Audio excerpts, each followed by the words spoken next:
Mashlum Ha, como vai a sua paz? Paz do Senhor para todos, Shalom.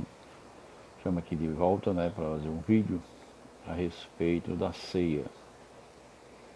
Um pequeno estudo, a respeito da ceia, da Eucaristia.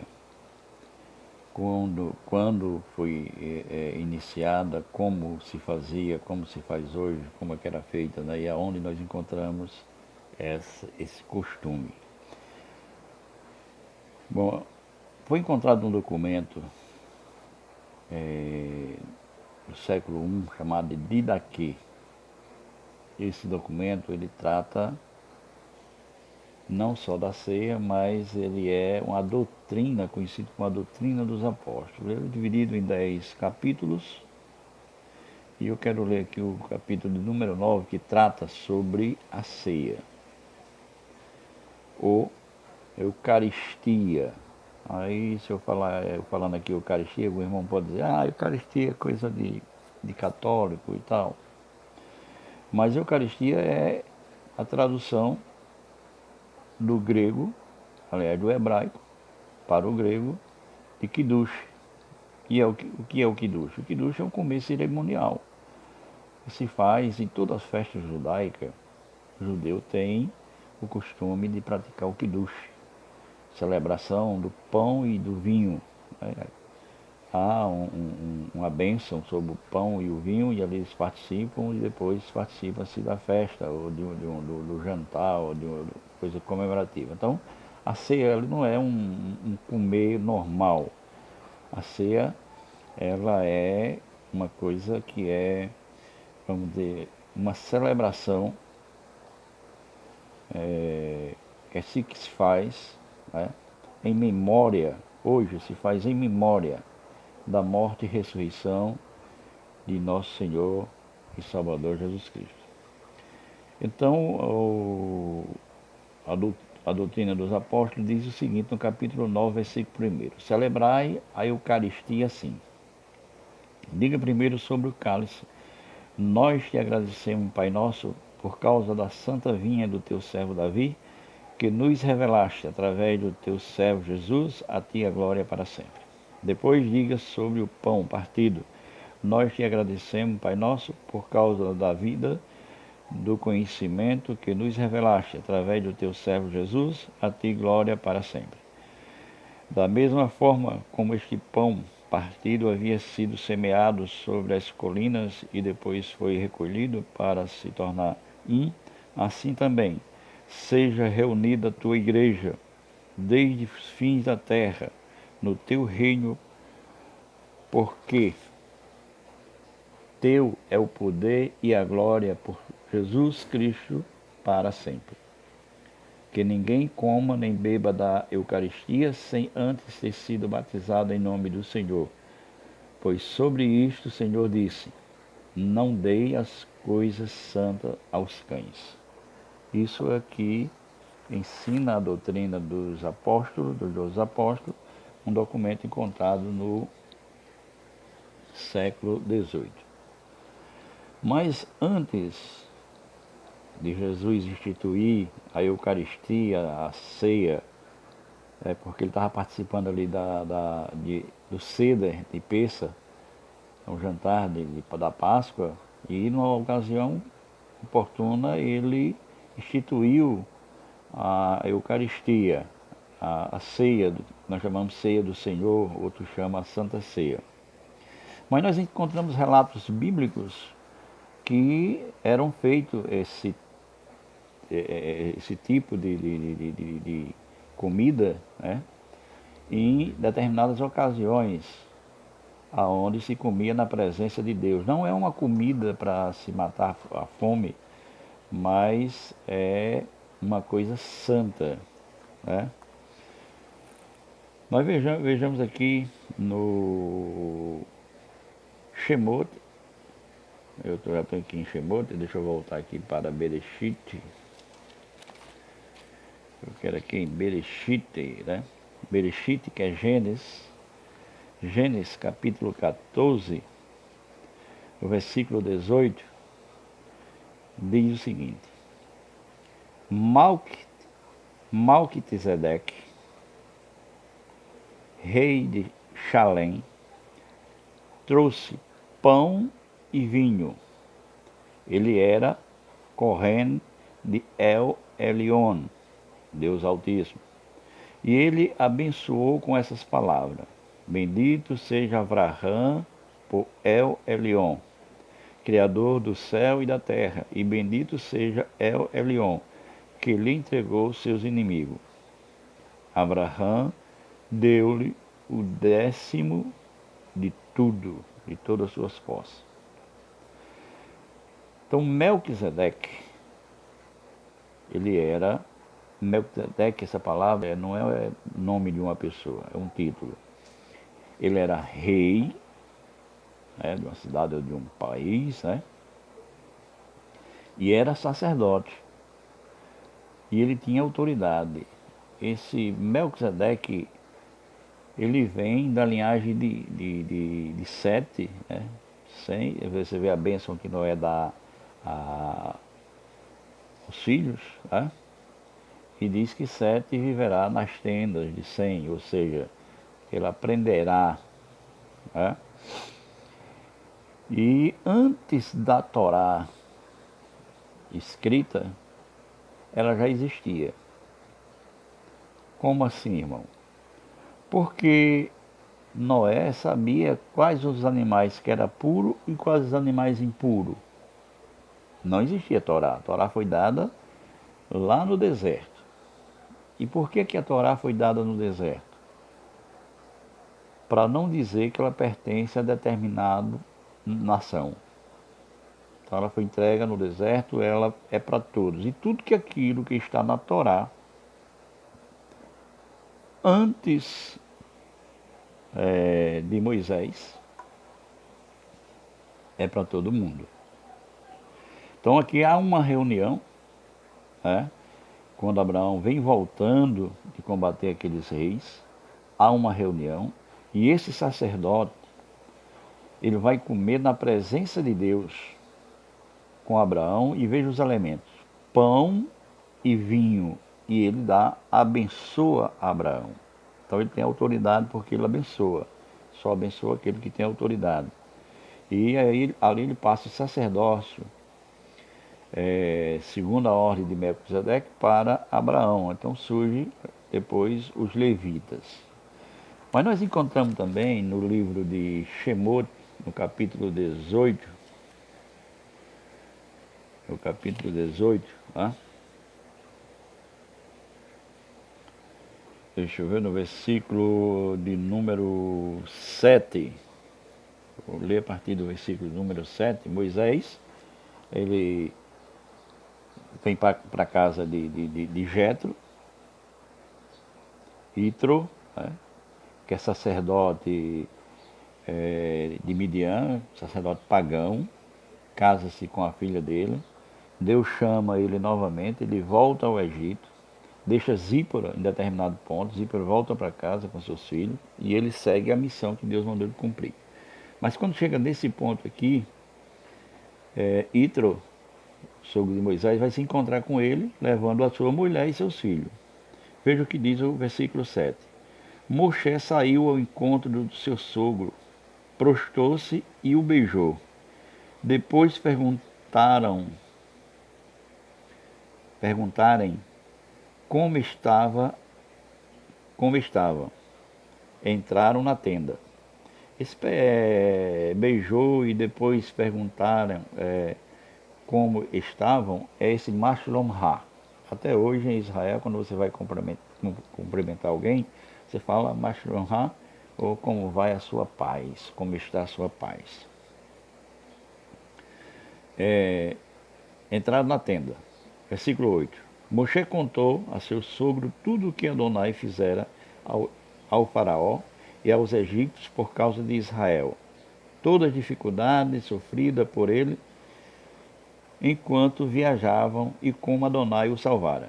Itro, que é Jetro, alegrou-se por tudo o bem realizado por Adonai a favor de Israel ao resgatá-los dos egípcios Ítro disse: Bendito seja Adonai, que o salvou dos egípcios, de Faraó, que salvou seu povo da mão pesada dos egípcios. Agora eu sei que Adonai é maior que todos os outros deuses, pois ele salvou os que eram tratados com tanta arrogância. Itro, sogro de Moshe, trouxe uma oferta queimada e sacrifícios para Deus. E Aarão aproximou-se com todos os líderes de Israel para participarem da refeição diante de Deus com seu sogro Moshe. Então essa refeição diante de Deus não é um jantar, uma festa, que Itro deixa de lado, ele é sacerdote pagão, deixa de lado o paganismo, abandona seu Deus, reconhece que o Deus de Israel é o único Deus verdadeiro, e Arão, que era o sacerdote, vem para participar, né, dessa ceia, desse partir do pão, né? Eles, como é que era feito antigamente? Se você ia fazer um sacrifício antigamente, por alguma coisa, digamos assim, como é que eu quero dizer, como é que eu posso dizer a você, explicar a você? Agradecimento, então eu oferecer um cordeiro a Deus como agradecimento, um sacrifício.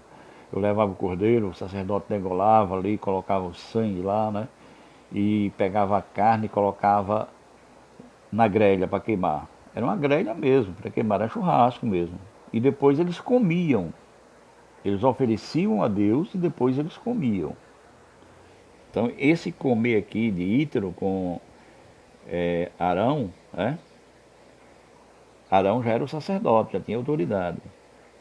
Então era oferecido a Deus, algo oferecido a Deus, e depois eles introduziam Deus. Por quê? Porque a divindade, o espiritual, ela tem condições de estar no material. Quando eu pego o pão ou qualquer uma comida e ofereço a Deus e como essa comida, quando eu pego o vinho aqui, ofereço a Deus, faço uma oração, uma brahá, oferecendo a Deus, e ingiro o vinho, eu estou comendo não a carne de Jesus, mas a essência do que estava em Jesus está naquele elemento. Eu estou ingerindo em mim, para dentro de mim, a essência, a cura, os milagres que Deus realizou através de Jesus, né, as bênçãos. Mesma coisa quando eu faço com o vinho. Porque há essas condições. Por exemplo,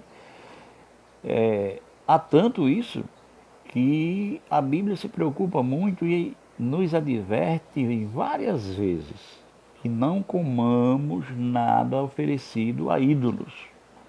Então, se eu sei que uma comida foi oferecida a um ídolo, eu jamais posso comer aquela comida. Por quê?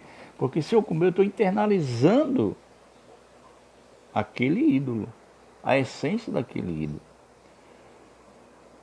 As coisas é para os dois lados. Se eu participo da ceia, internalizam a essência divina do Filho de Deus em mim, se eu comer uma coisa oferecida a um demônio, eu estou internalizando em mim a essência do demônio. Então daí a Bíblia advertir para que você não coma, não participem dessa comida oferecida a ídolos, de nada oferecido a ídolos. Porque há essa condição. Então nós vamos ver aqui, 1 Coríntios, para não ficar muito longo os vídeos, eu não quero fazer mais vídeo muito longo, para não cansar os irmãos. 1 Coríntios, capítulo 11, versículo 23. A partir do 23, onde Paulo fala a respeito da ceia, né? Ele diz: porque recebi do Senhor o que lhe transmiti, que o Senhor Yeshua, na noite que foi traído, pegou o pão E depois, dizendo a Abraão, o partiu e disse: Este é o meu corpo que é para vocês. Façam isto como um memorial para mim. Da mesma forma, pegou o cálice após a refeição, dizendo: Este cálice é a nova aliança realizada pelo meu sangue. Faço isso todas as vezes que beberem, como um memorial para mim. Porque todas as vezes que vocês comerem este pão e beberem este cálice, anunciam a morte do Senhor até ele vir. Portanto, quem comer o pão do Senhor ou beber do cálice do Senhor de forma indigna será culpado de profanar o corpo e o sangue do Senhor. Por isso que as pessoas examinem a si mesmo e então coma o pão e beba do cálice. Porque a pessoa que come e bebe sem reconhecer o corpo, come e bebe juízo sobre si mesmo. Então, se você não faz parte da comunidade, se você não foi batizado, se você não sabe o que é a Santa Ceia, se você não sabe o que significa que ele come, você está comendo juízo para você mesmo. Tá? Você está comendo juízo para você mesmo. Então, isso você não pode fazer. Para que você participe, né? Nós temos aqui também Lucas, onde ele se refere sobre isso. No capítulo 22, verso 17. Então, 14, vou ler do 14. 22, 14 de Lucas. Quando chegou a hora, Yeshua e os emissários se reclinaram à mesa. E ele lhe disse: Desejei muito celebrar esse ceder com você, antes da minha morte. Pois lhe digo, eu não celebrarei outra vez até que ela receba o significado pleno no reino de Deus. Então, pegando o cálice de vinho, disse uma brahá e falou: Pegue isto e partilhe entre si, porque eu lhe digo que de agora em diante não beberei o fruto da videira até que venha o reino dos céus, de Deus. Também, pegando um pedaço de matzá, pão sem fermento, disse a Abraão, partiu e dando a ele disse: Isto é o meu corpo dado por vocês. Façam isto em memória de mim. Ele fez o mesmo com o cálice após a refeição, dizendo: Este cálice é a nova aliança, confirmada pelo meu sangue derramado por vocês. Então Jesus estava participando do ceia de Pêssar e numa oportunidade que ele teve, na hora oportuna, ele é como se ele facilitasse, não precisasse mais nós ir lá oferecer aquele cabrito, aquele borrego, porque ele se ofereceu. Ele fez uma nova aliança, que não tem testamento, porque não tem testamentário. Uma nova aliança. E era pão asmo, pão sem fermento. Mas por quê? Porque no período de Páscoa, até hoje, na época de Páscoa, é tirado todo o fermento de dentro de Israel. Mas na ocasião de Ítro, sogro de Moisés, na ocasião de Abraão, era um pão com fermento, sim. Normal, um pão de padaria normal. Como a gente faz hoje. Não precisa. Tem gente que chega a discutir, né? Porque são torcedores de religiões, que a igreja está errada, porque Jesus fez com pão, com matzá, né? Um pão sem fermento. Mas porque era Páscoa. Era um cedo de Páscoa. E durante a Páscoa, 7 dias antes da Páscoa, não pode ter fermento dentro da casa dos judeus. É proibido, ele procura com a lanterna por todos os cantos, não pode ficar um pedacinho de fermento, nada que contenha fermento, é tirado tudo. Então Jesus não podia ali ter pego um pão com fermento. Então hoje se realiza a Eucaristia, ou Santa Ceia, ou Ceia do Senhor, como queiram chamar, com pão com fermento. Tem alguma coisa? Não. Tem nadinha. O importante é que você tenha consciência que não há uma transubstanciação, mas há sim a internalização, né, do divino, do espírito naquele elemento. Quando você pega pão, que você ora, faz a oração, consagra aquele pão a Deus, passa a existir dentro daquela matéria a essência divina. Quando você pega o copo lá, né? Você pega o copo com o vinho, cálice com o vinho, e faz a mesma coisa, oferece a Deus, é colocado naquela matéria, no vinho, da uva, a essência divina. E é recomendado que você não coma se você não faz parte dessa comunidade. Se você não foi batizado, você não pode participar. Você não pode participar de qualquer jeito. Você diz que o homem examine-se a si mesmo. Veja como é que você está. E você participa, né, da Eucaristia. E a Eucaristia foi transferido, foi traduzido Kiddush. Vamos falar em Kiddush. Vamos tirar a Eucaristia, senão vamos começar a comentar e dizer que é uma briga muito grande. Até eu lembro o seguinte: se eu agora faço uma pergunta a todos os meus seguidores e quem estiver assistindo esse vídeo. Se eu pego o pão, ofereço a Deus, e a essência divina vem para aquele objeto, aquele pão, e eu ingiro, e estou ingerindo a essência divina, estou ingerindo cura, há casos de cura, testemunhos de cura de pessoas que participam da Santa Ceia são curadas, são renovadas espiritualmente. Se eu tomo o cálice, o vinho, e estou ingerindo a essência do Filho de Deus. Você quer ter o Filho de Deus dentro de você? Você quer ter o Filho de Deus dentro de você? É na hora, exatamente, da Eucaristia, da ceia do Senhor, a Santa Ceia, como você queira chamar, do Kiddush, que